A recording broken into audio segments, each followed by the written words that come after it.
Bonjour à toi. Aujourd'hui, suivons la voie du Legiverse avec 25 histoires d'un monde en 4 dimensions.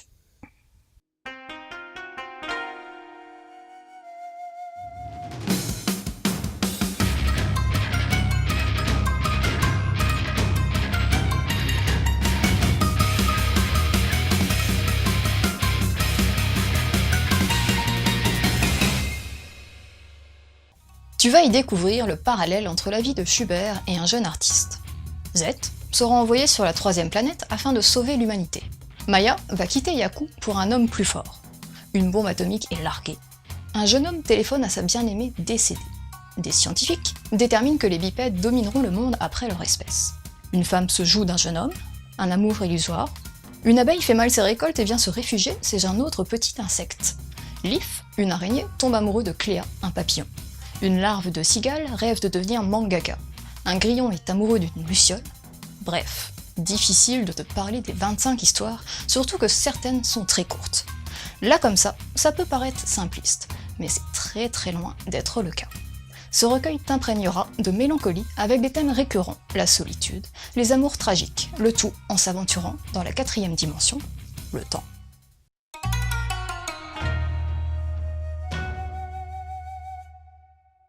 Avec ce recueil, on remarque que Matsumoto Leiji avait déjà à l'époque un beau coup de crayon qui allait s'affiner avec le temps et devenir sa patte graphique.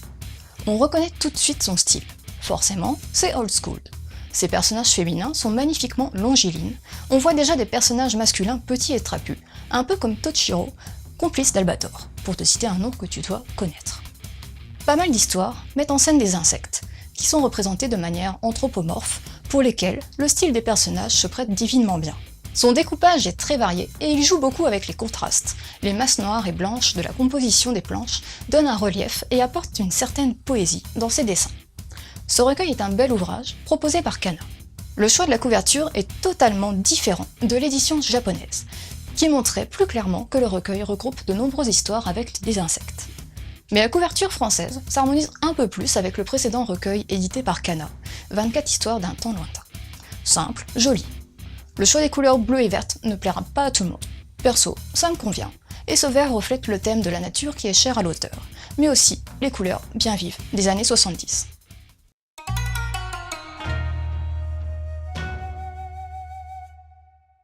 On ne présente plus Matsumoto Leiji, papa notamment du capitaine Harlock, plus connu sous le nom d'Albator en France.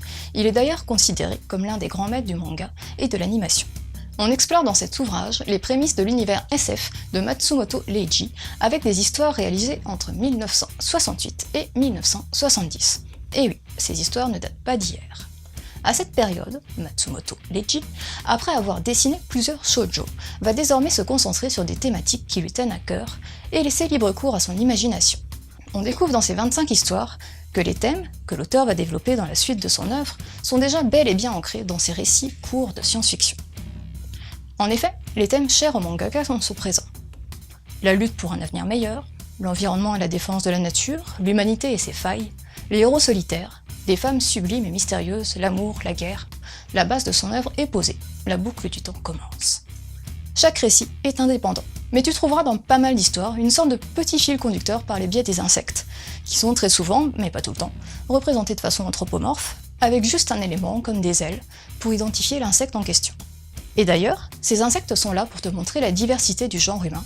Ils reflètent les questions liées à l'humanité. Le mangaka expérimente ici plusieurs tons de récits et mêle fables philosophiques et science-fiction. C'est beau et tragique à la fois. Son dessin et ses sujets me font d'ailleurs penser à une belle citation de Boris Vian. Je passe le plus clair de mon temps à l'obscurcir. Un recueil old school où les réflexions des histoires laissent souvent un goût amer.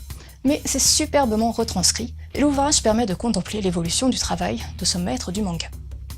Je te conseille de lire également 24 histoires d'un temps lointain du même auteur afin d'avoir un beau panel de son œuvre via de courtes histoires. Mais aussi Nausicaa de Miyazaki Hayao, un manga de science-fiction écologique lui aussi teinté d'un soupçon de poésie.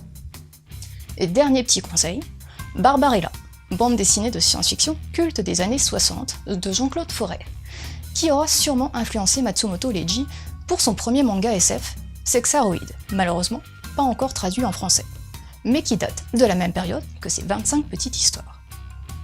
Voilà, c'était Flo. J'espère que cette chronique t'aura donné envie d'aller explorer le vaste univers de ces 25 histoires d'un monde en 4 dimensions. Allez, bonne lecture et continuez de suivre la voie du manga.